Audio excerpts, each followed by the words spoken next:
Salut à tous et bienvenue dans cette nouvelle vidéo. Je suis ravie de vous retrouver comme tous les vendredis. Donc moi c'est Sarah, alias Mademoiselle Plume sur YouTube et tout pareil sur Instagram.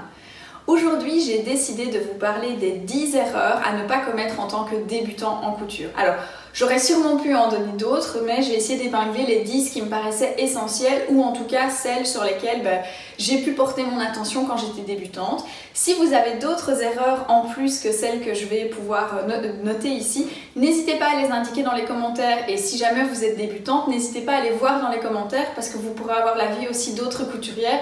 C'est ça qui est hyper intéressant aussi dans ces vidéos et dans cette communauté, aussi bien sur YouTube que sur Instagram, c'est vraiment le partage. Donc franchement, n'hésitez pas à aller voir. Bon, on commence tout de suite avec la première erreur.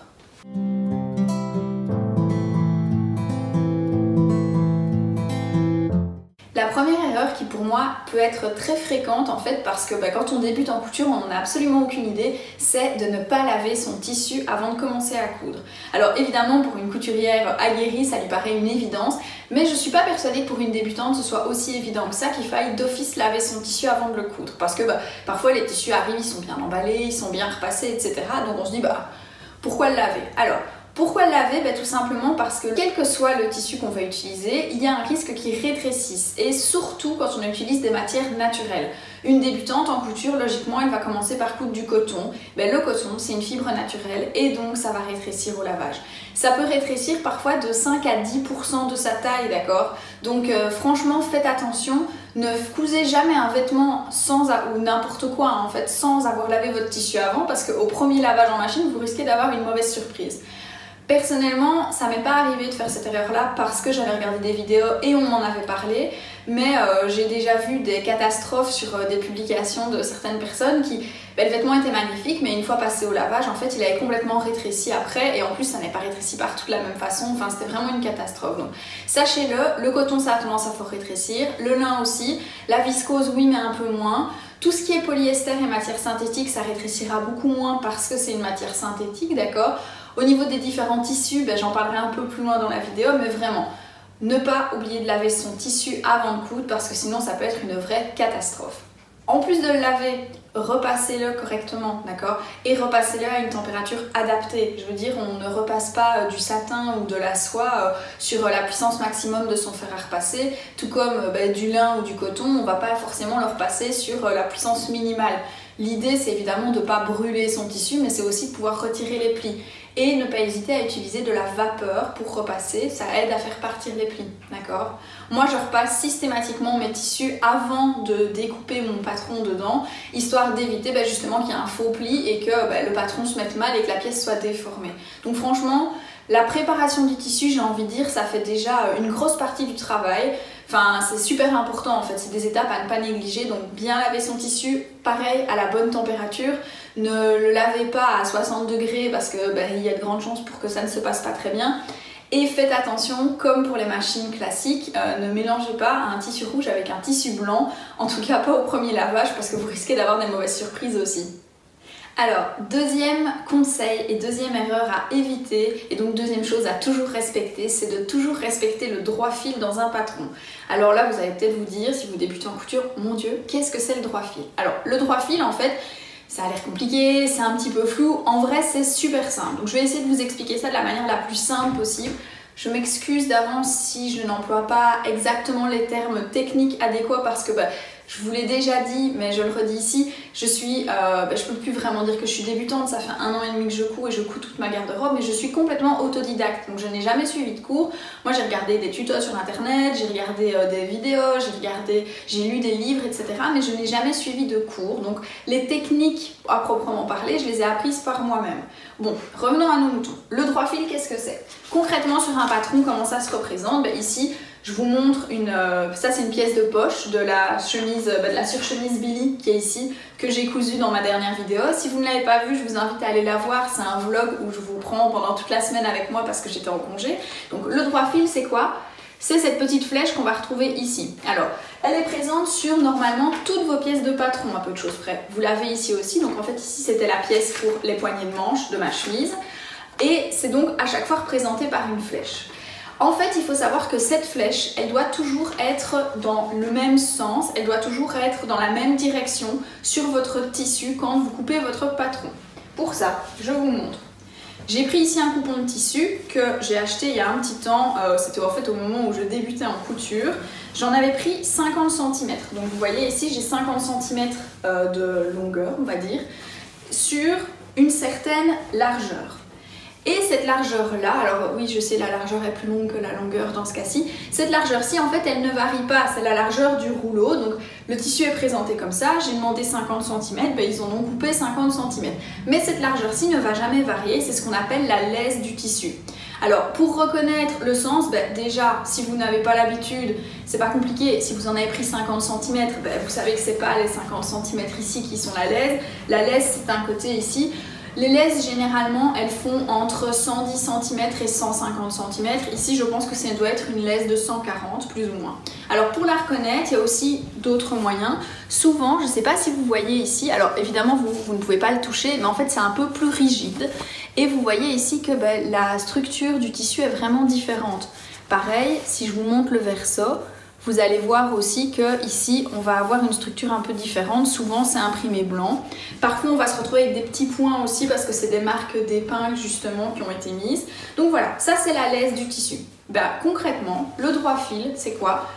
Le droit fil il est parallèle à la lisière. Donc la lisière qui se trouve sur le côté et de l'autre côté aussi.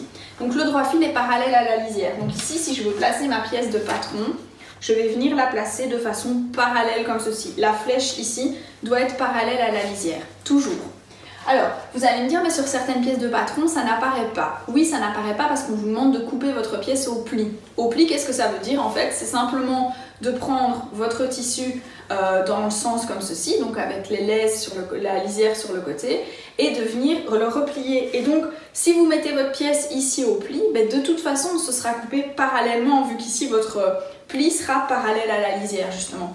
Donc voilà, alors, pourquoi c'est important? Je ne vais pas rentrer dans les détails dans cette vidéo-ci parce que parler du tissu, de la façon dont est structuré un tissu, ça peut faire l'objet d'une vidéo entière et je vous avoue que je ne me sens pas encore capable de la faire pour le moment parce que j'estime que je n'en connais pas suffisamment que pour pouvoir vous faire une vidéo où je prétends vous expliquer comment sont tissés les tissus alors qu'en réalité j'en sais pas grand chose, donc je vais pas vous apprendre plus de choses qui sont sur les vidéos. Mais concrètement, il y a déjà deux gros types de tissus. Il y a les tissus chaîne et trame et les tissus maille. Tissu maille, typiquement le vêtement que je porte ici, qui est un tissu donc élastique, d'accord? Ces tissus-là, souvent, quand vous coupez dedans, ils s'effilochent pas du tout sur les bords. Ça va être tout ce qui est jersey, tout ce qui est, oui, c'est vraiment tout ce qui est élastique généralement. Et le deuxième type, c'est ce type-ci de tissu, donc ça c'est du coton, d'accord? C'est le tissu chaîne et trame.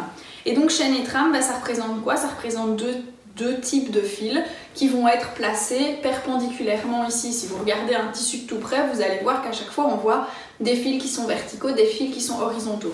Alors après il peut y avoir des tissages particuliers, mais en gros les fils de chaîne, c'est-à-dire les fils qui sont en fait parallèles à la lisière, sont des fils sur lesquels on a beaucoup tiré. Et donc, ils vont avoir tendance à moins se déformer, à moins bouger. Donc pourquoi est-ce qu'on demande de respecter le droit fil concrètement quand on coupe un patron? C'est pour éviter que vos pièces ne se déforment. Parce que typiquement, quand vous achetez une jupe dans le commerce et que cette jupe, au bout d'un moment, vous vous rendez compte que quoi que vous fassiez, la jupe elle commence à tourner sur vous et que vous n'êtes jamais... elle ne se met jamais bien, au fur et à mesure de la journée, elle se tortille autour de vous. Et ça c'est parce qu'ils n'ont pas respecté le droit fil. Donc vous allez avoir des mauvaises surprises, il va y avoir un tombé qui va être pas beau, ça va pas être uniforme, surtout si vous n'avez pas coupé toutes vos pièces de la même façon, donc ça c'est vraiment ultra important. Je sais que parfois c'est tentant, on se dit oui mais si je la mettais dans l'autre sens je pourrais gagner 50 cm de tissu et ça rentrerait pile poil. Oui mais non, parce que pour ça alors autant ne pas coudre de pièces du tout, si c'est pour que ça ne se tienne pas au lavage, que ça se déforme, que ça ne ressemble à rien. En plus de ça, quand c'est des tissus à motifs, c'est encore pire, donc vraiment respectez le droit fil. Alors, pour des petits accessoires comme celui-ci par exemple, c'est un peu moins grave parce que là, déjà en plus je l'ai entoilé, donc c'est un peu moins grave et je vous avoue que si jamais il me manquait un petit peu de tissu pour faire un petit accessoire et que en le mettant dans l'autre sens ça rentrerait, je peux le faire. ne me tuez pas les couturières qui ont la technique, etc. Mais voilà, par contre pour un vêtement, clairement je ne le ferai jamais et je vous le déconseille très fortement. Donc ça c'était mon deuxième conseil, de bien respecter le droit fil. J'espère que ce que je viens de vous expliquer est plus ou moins clair, que j'ai pas été trop brouillon parce que c'est pas toujours facile d'être structuré dans la vidéo et enfin je sais que c'est mon métier en tant que prof mais voilà, devant l'écran c'est pas toujours évident.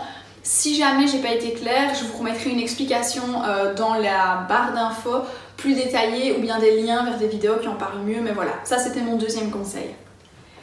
Alors mon troisième conseil, c'est toujours un conseil en lien avec le tissu évidemment. Vous allez me dire, elle parle que de tissu, ben en même temps c'est quand même un peu la base quand on fait un projet couture. Mon troisième conseil, c'est donc de choisir un tissu qui est adapté au patron qu'on a décidé de faire et aussi, j'ai envie de dire, adapté à son niveau. Alors, je pense que de toute façon, pour commencer, quoi qu'on décide de faire comme projet, il faut commencer par coudre du coton parce que c'est vraiment une matière qui est facile à travailler. Elle ne glisse pas, elle n'est pas fouillante, elle n'est pas trop fluide, elle n'est pas non plus trop rigide et alors elle marque très bien les plis. Ça veut dire que quand vous allez repasser votre tissu et que vous allez devoir par exemple marquer un ourlet en faisant un repli d'1 centimètre puis un deuxième, mais avec certains tissus c'est quasiment impossible. Typiquement les tissus qui ne se froissent pas, ce sont des tissus qui ne marquent pas du tout au fer. Donc déjà choisir un tissu avec lequel vous vous sentez à l'aise. Mais quand je parle de choisir un tissu adapté, c'est surtout choisir un tissu adapté à son projet.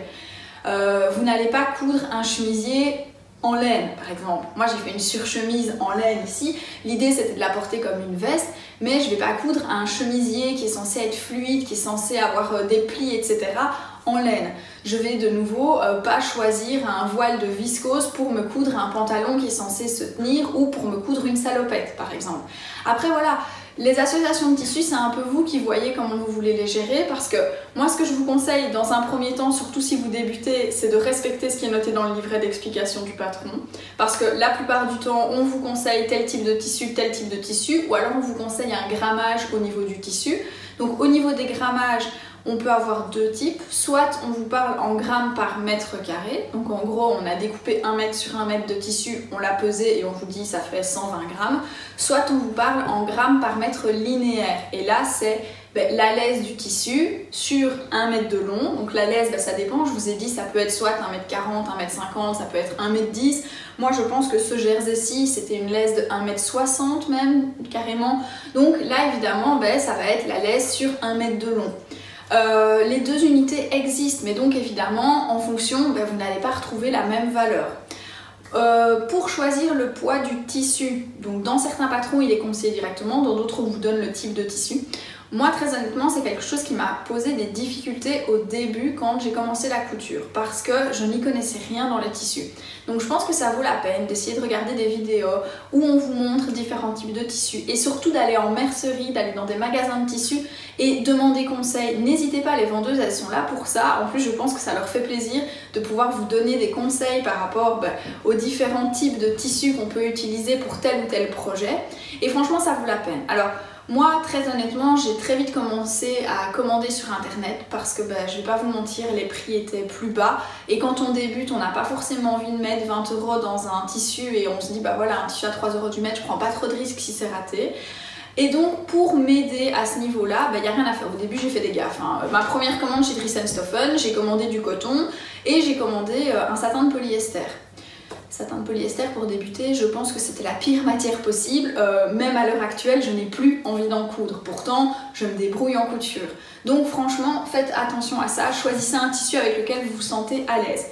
Par exemple, moi j'utilise beaucoup ce petit carnet qui m'a pas mal aidé. Alors déjà parce que il y a une page comme ceci ici au début qui est notée donc utilisation des tissus et de manière générale ils vont vous lister toute une série de tissus ici et vous listez les types de projets que généralement on peut faire avec. Alors ce n'est pas une liste exhaustive évidemment et moi c'est pas vraiment en ça que je l'utilise, c'est plutôt la partie tissu tech ici, parce que dans la partie tissu tech, je vais pouvoir noter les références du tissu et par exemple ici j'ai un lin lavé que j'avais utilisé pour une robe, j'ai noté qu'il pesait 285 grammes par mètre linéaire Et donc ça me permet de comparer la fois suivante quand je vois un autre lin par exemple sur internet et que je regarde son grammage, je vais pouvoir me dire tiens ça va être un tissu qui va être plus épais, ça va être un tissu qui va être plus fin, ça me semble bizarre, le grammage est complètement différent donc au niveau de la qualité je suis pas sûre.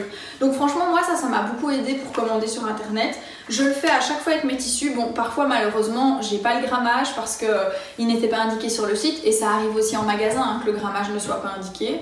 Mais donc voilà, au niveau des tissus, vraiment choisir un tissu qui va être adapté et à son niveau et à son projet. Erreur numéro 4, c'est de négliger ou d'oublier la marge de couture. Alors vous allez me dire, qu'est-ce que c'est la marge de couture? Concrètement, quand vous cousez un vêtement, quand vous cousez du tissu, vous allez mettre l'endroit du tissu contre l'endroit du tissu et vous allez coudre. Mais vous n'allez pas coudre au ras du bord, à 1 mm du bord. Vous allez coudre à une certaine distance.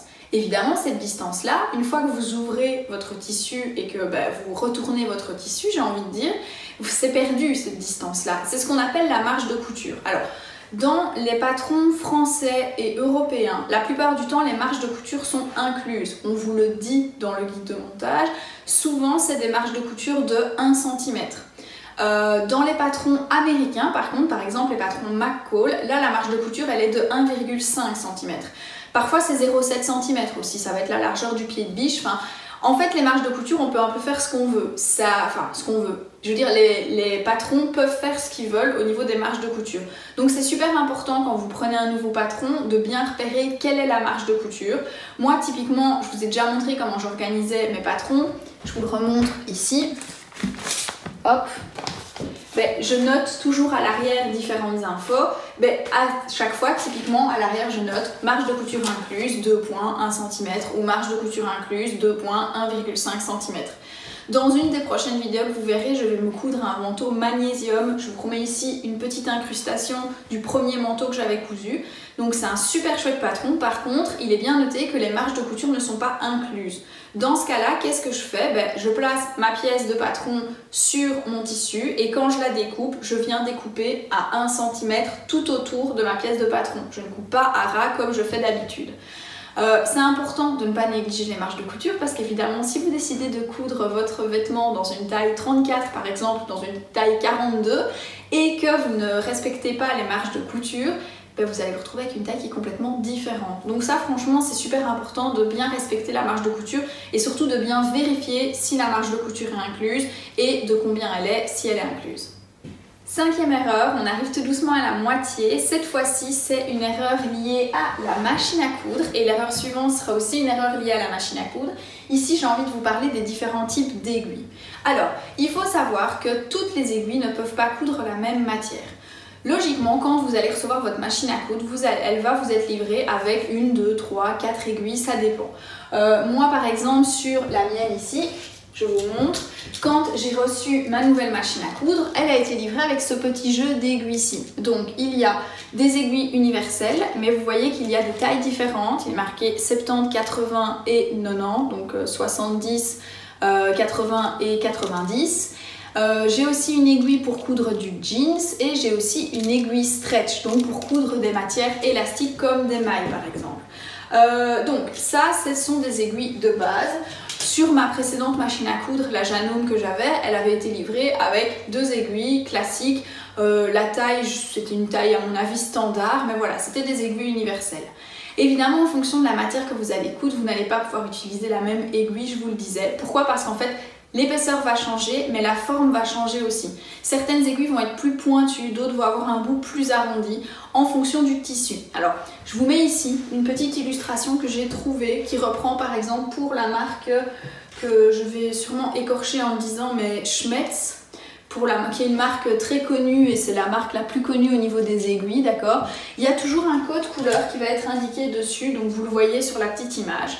Et ça va vous permettre, si jamais vous trouvez une aiguille dans une boîte et que vous n'avez pas son petit emballage d'origine, de savoir quel type d'aiguille c'est. Alors, concrètement, moi, ce que je vous conseille d'avoir, de toute façon, c'est une boîte d'aiguilles universelle. Donc, par exemple, j'ai celle-ci et vous voyez que j'ai différentes tailles. Ça va du 70 au 100. Évidemment, plus mon tissu va être fin, plus je vais utiliser une aiguille fine. Plus mon tissu va être épais, plus je vais utiliser une aiguille épaisse. Ensuite, je couds aussi beaucoup avec des aiguilles Microtex. Les aiguilles Microtech, c'est quoi? C'est pour coudre par exemple typiquement les microfibres, mais c'est aussi pour coudre tout ce qui est viscose assez fine. Donc ici, moi le dernier projet que j'ai cousu avec ça, c'était un chemisier justement qui était dans un voile de viscose très très fin, et donc j'ai utilisé ces aiguilles-ci. Par exemple, si vous cousez du jersey ou des tissus élastiques, vous devez utiliser des aiguilles spéciales pour jersey ou des aiguilles stretch. Alors, je vous avoue que moi, la différence entre les deux, je ne les vois pas forcément. Ce que je fais, c'est qu'en fonction du tissu que je vais utiliser, je fais des tests. Je teste une fois avec cette type d'aiguille-ci, je teste une fois avec l'autre, et comme ça, je vois un petit peu ce qui convient le mieux à mon tissu. Qu'est-ce que j'ai d'autre aussi comme aiguille? J'ai des aiguilles spéciales pour le cuir parce que je me suis cousu une jupe Cordoba en simili-cuir et donc je les avais achetées pour ça. Finalement ça n'a pas du tout fonctionné avec ces aiguilles là. Je pense que j'ai cousu ma jupe avec une aiguille stretch. Alors ne me demandez pas pourquoi, mais j'ai fait des tests et en fait le point sautait systématiquement avec n'importe quelle aiguille. C'était avec l'aiguille stretch que ça sautait le moins. Je me suis dit bon tant mieux, c'est peut-être pas très catholique mais ça a fonctionné. Donc voilà, ne négligez pas le type d'aiguille. Moi ce que j'essaye de faire typiquement après chaque projet, et ce que je n'ai d'ailleurs pas fait ici, c'est de retirer mon aiguille quand j'ai fini de coudre en fait. Quand j'ai fini et que je sais que je ne vais pas réutiliser le même fil, je retire le fil, je retire la canette et je retire l'aiguille. Comme ça, je n'oublie pas la fois suivante de remettre la bonne aiguille. Parce que ça m'est déjà arrivé de coudre tout un projet avec une aiguille spéciale jersey alors que c'était du coton. Donc voilà, ça a fonctionné, mais clairement les points n'étaient pas aussi beaux que ce qu'ils auraient pu être. Donc n'hésitez pas, franchement, faites attention. Les aiguilles, ça coûte pas très cher. Moi, je les commande toujours en ligne chez Mercerie Extra. Je vous mettrai le lien dans la barre d'infos. C'est une super chouette mercerie en France. Ils sont hyper rapides, les prix défient toute concurrence, que ce soit pour les aiguilles, pour les boutons, pour des galons de dentelle. Enfin, ils ont plein de choses et à la base, ils sont spécialisés dans la lingerie. Donc, ils ont aussi beaucoup d'accessoires de lingerie. Je pense que je vais bientôt repasser une petite commande parce que j'ai envie de me coudre des sous-vêtements et clairement il me faut par exemple des bretelles de soutien-gorge ou des attaches dans le dos. Donc voilà. Donc 5e erreur, je vous l'ai dit, utilisez la bonne aiguille. 6e erreur, je vous l'ai dit, toujours en lien avec la machine, c'est de ne pas modifier ses réglages ou d'avoir modifié ses réglages et d'oublier qu'on les a modifiés. Un point très concret qui m'arrive très souvent quand je dois faire des fronces. Alors, quand je fronce mon tissu, je vais allonger le plus possible la longueur de mon point. Et donc, je vais passer d'un point qui fait par exemple 2,5 mm de long à 4 ou 5 mm de long. Donc pour ça, je vais dans mes réglages, évidemment. Je ne vais pas vous le montrer ici parce que toutes les machines sont différentes. Dans tous les manuels, on vous explique comment modifier la longueur du point et je le modifie. Alors pour faire les fronces, je n'ai aucun souci à modifier la longueur de mon point. Par contre, une fois que j'ai fini de coudre mes fronces, une fois sur deux, j'oublie de remettre la longueur normale et je me retrouve à coudre avec la même longueur. Donc ça, c'est des oublis, ça vous arrivera, même si j'attire votre attention dessus. Enfin, j'espère que ça vous arrivera pas, mais moi j'ai beau le savoir, j'arrive quand même à l'oublier. Mais je parle aussi d'oublier de négliger de modifier les réglages de manière générale. C'est-à-dire que si vous... moi je fais toujours des tests en fait. Quand j'ai fini de découper mon patron, j'utilise des chutes de tissu et je fais des tests à la surjeteuse déjà pour vérifier si mes surjets sont bien ou si je dois modifier la tension de certains fils. Tout ça je vérifie. Et je vérifie aussi avec ma machine à coudre quand je couds 2 épaisseurs ensemble ou 3 épaisseurs ensemble, ça dépend de ce que je vais devoir coudre. Comment est mon point? Donc vous savez que le point de la machine à coudre, vous allez avoir un fil qui vient du haut et un fil qui vient du bas. Et logiquement, ces deux fils sont censés se croiser exactement au milieu du tissu. Je vais vous mettre des petites incrustations de schéma pour que ce soit plus clair. Et donc dans votre manuel, en tout cas moi dans mon manuel de machine à coudre, on précise bien que tiens, si on remarque que le croisement se fait un peu plus en haut ou un peu plus en bas, ce qu'il faut régler. Donc ça vaut la peine de prendre 10-15 minutes au début de sa couture pour régler correctement sa surjeteuse, régler correctement sa machine à coudre. Comme ça on est sûr d'avoir des points qui vont être nickel pendant toute la couture et en fait on doit quasiment plus y chipoter. Donc on peut modifier la longueur du point, on peut modifier sa largeur par exemple pour des points en zigzag et voir si on veut des zigzags plus ou moins larges, j'ai envie de dire. On peut modifier la tension du fil, on peut modifier plein de choses en fait sur une machine à coudre. Donc ça prend du temps, c'est un peu de chipotage, surtout quand on n'y connaît rien. Moi mon plus grand conseil que je peux vous donner, c'est essai-erreur. vous essayez, vous faites des tests. Alors oui, ça prend un peu de temps, mais c'est le meilleur moyen pour appréhender votre machine à coudre. Et le réglage qui fonctionne sur de la viscose ne fonctionnera pas forcément sur du coton, ne fonctionnera pas forcément sur du polyester. Donc voilà, ça prend un peu de temps, mais la couture c'est un jeu de patience au final. 7e erreur, c'est de se croire plus malin que le patron. Alors, je ne vais pas dire que le patron a toujours raison, mais 99 fois sur 100, il a raison en tout cas. Et donc, se croire plus malin que le patron en ne respectant pas le droit fil ou en se disant « ouais, cette pièce-là, on me dit de l'entoiler, mais en fait, c'est pas nécessaire. » Ou bah, « cette pièce-là, on me dit de faire ça avec, mais c'est pas nécessaire. » Honnêtement, la plupart du temps, c'est nécessaire. Alors, quand vous débutez en couture, vous allez peut-être pas voir la différence directement, mais quand comme moi, vous avez envie vraiment de soigner les finitions, moi, j'ai pas de plaisir à porter un vêtement qui d'apparence à l'extérieur est très bien, mais à l'intérieur est monstrueux.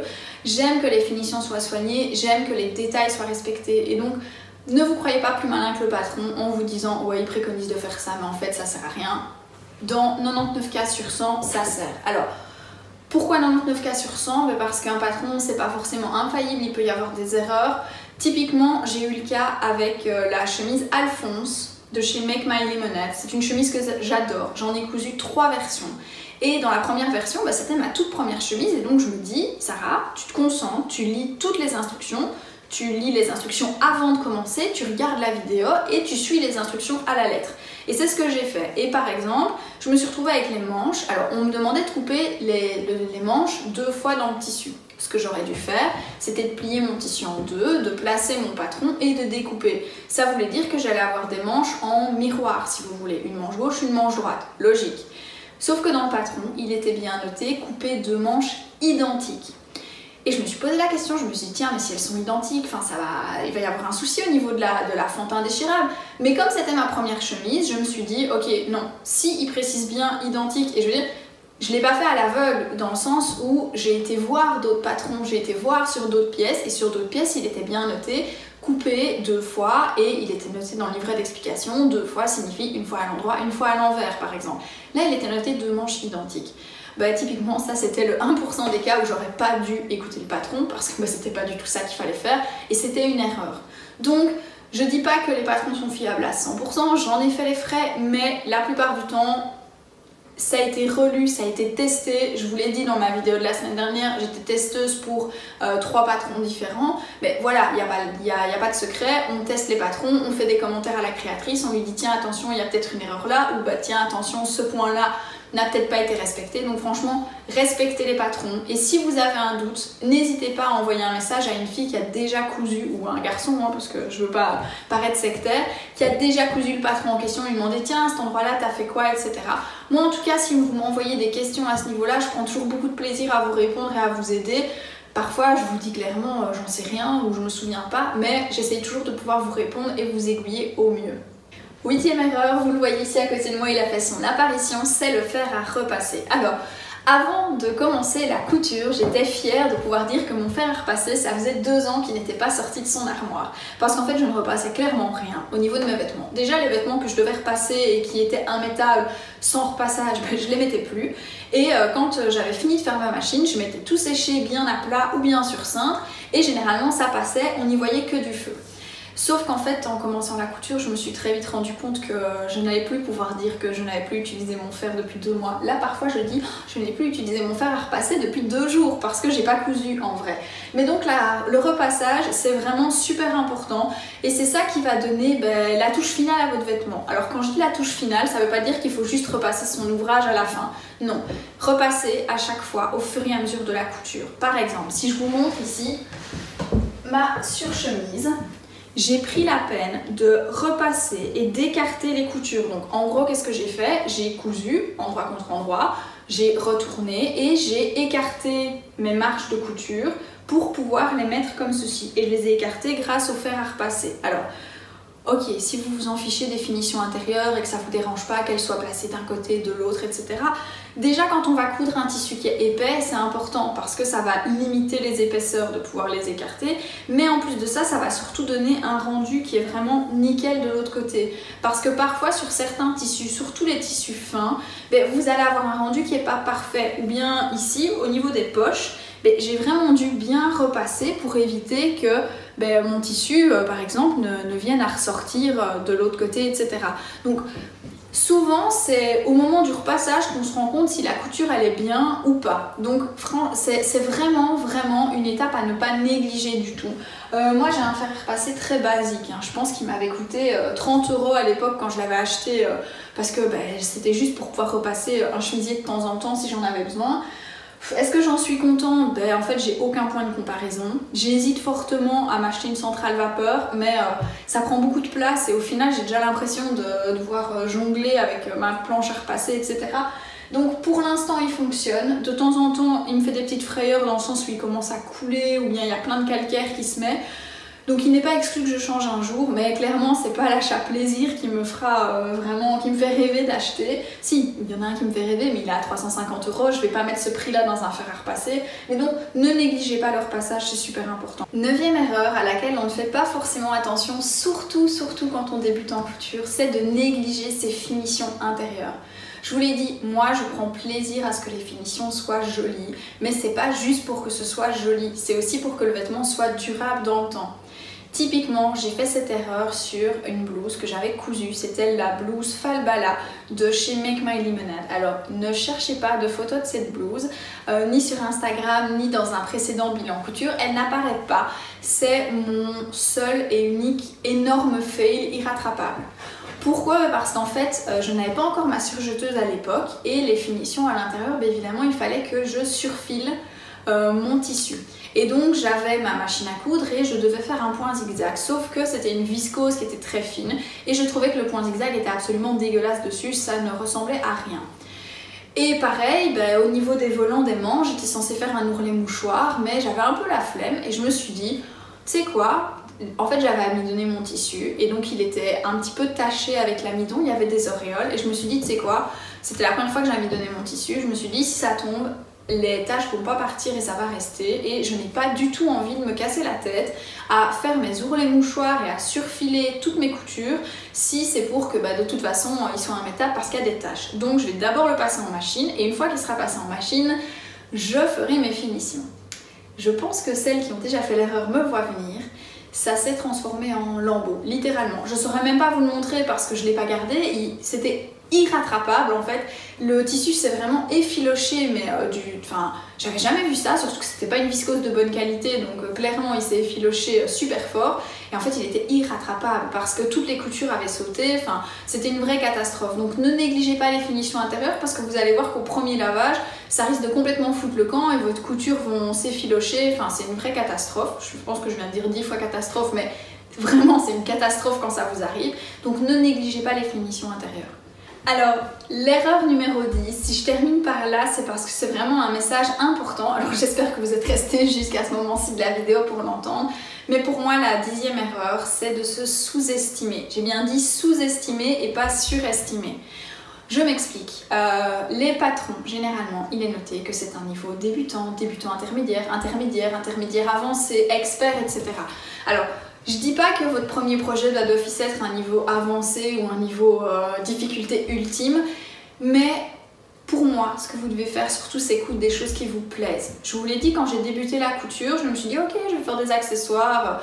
Ça faisait 2 lingettes démaquillantes et un panier que je faisais, j'en avais clairement marre parce que ça me plaisait pas. Alors oui, les lingettes démaquillantes, j'en ai fait, je les utilise quotidiennement, les paniers, j'en ai fait, voilà, j'en ai fait 3, celui-ci je l'utilise pour ranger toutes mes bobines de fil, mais ça me plaisait pas en fait. Et donc au bout du 3e, j'avais compris comment on faisait, mais j'avais même pas envie de soigner le truc parce que je savais que je l'utiliserais pas, que ça m'intéressait pas. Et je suis passée aux vêtements. Et pour moi, c'est vraiment l'important. Ici, ma maman qui débute en couture, elle me dit « Ah, mais je me sens pas encore capable de passer aux vêtements. » Je dis « Mais écoute, c'est pas plus difficile. Couds des choses qui te font envie, couds des choses que tu as envie d'utiliser ou de porter et tu vas y passer le temps qu'il faut, mais tu vas y mettre toute ton énergie et ce sera bien fait. Donc n'hésitez pas à vous challenger avec des projets qui peuvent vous paraître compliqués. En lien avec ça, je vous renvoie vers une de mes premières vidéos, je vous la mets ici en barre dans le petit i ici au-dessus, où je vous expliquais, je pense que c'était 8 ou 9 patrons pour progresser en couture. Et donc clairement, c'était pas tous des patrons débutants, mais c'était des patrons qui pour moi étaient très bien construits, les explications étaient très claires. Souvent il y avait une vidéo où on vous montrait le pas à pas du patron et donc ça aide beaucoup pour la couture pour les débutants, mais ne vous sous-estimez pas. Ne vous dites pas ça je suis pas capable. Non, vous n'êtes pas capable parce que vous n'avez pas encore essayé. Alors ce sera peut-être pas parfait la première fois, moi c'est pas toujours parfait non plus, hein. Ici je vous montre les finitions de celle-ci parce que j'en suis très fière, mais je vous assure qu'il y a des vêtements dont je suis pas forcément hyper satisfaite des finitions.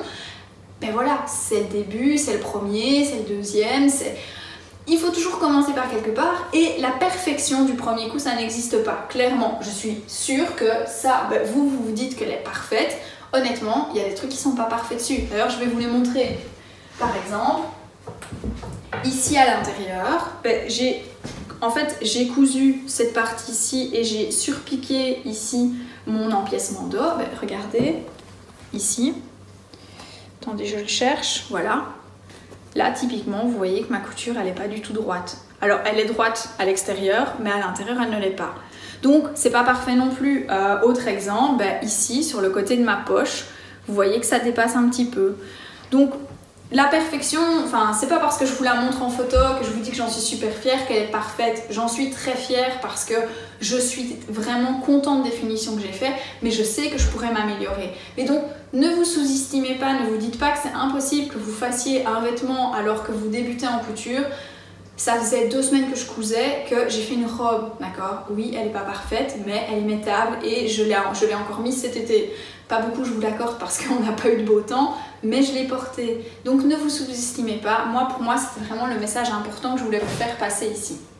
Et voilà, on arrive à la fin de cette vidéo. J'espère que ça vous a plu, j'espère que vous l'avez trouvé utile et que vous avez peut-être appris des choses. Si je n'ai pas été claire sur certains points ou qu'il y a des choses qui vous paraissent encore floues, n'hésitez pas à mettre un petit commentaire pour me poser des questions, j'y répondrai avec grand plaisir. Comme à chaque fois, je veux vraiment vous remercier pour le soutien que vous me témoignez toutes les semaines. Je suis trop contente que ça vous plaise et j'ai vraiment pris goût au tournage des vidéos. Je me suis acheté de l'éclairage. Je pense que la prochaine étape, ça va être de m'acheter un micro et peut-être un logiciel de montage pour pouvoir faire des montages un peu plus professionnels sur l'ordinateur. Mais vraiment, merci du fond du cœur. Donc, si vous voulez continuer à me soutenir, n'hésitez pas à vous abonner, à mettre un commentaire, à mettre un j'aime sur la vidéo. Tout ça, ça m'aide à faire grandir ma chaîne. Je vous retrouve la semaine prochaine dans une nouvelle vidéo et honnêtement, je ne sais pas encore ce que ça va être, mais d'office, ça va parler couture. J'ai dit d'ici là, portez-vous bien et moi je vous dis à vendredi prochain. Salut!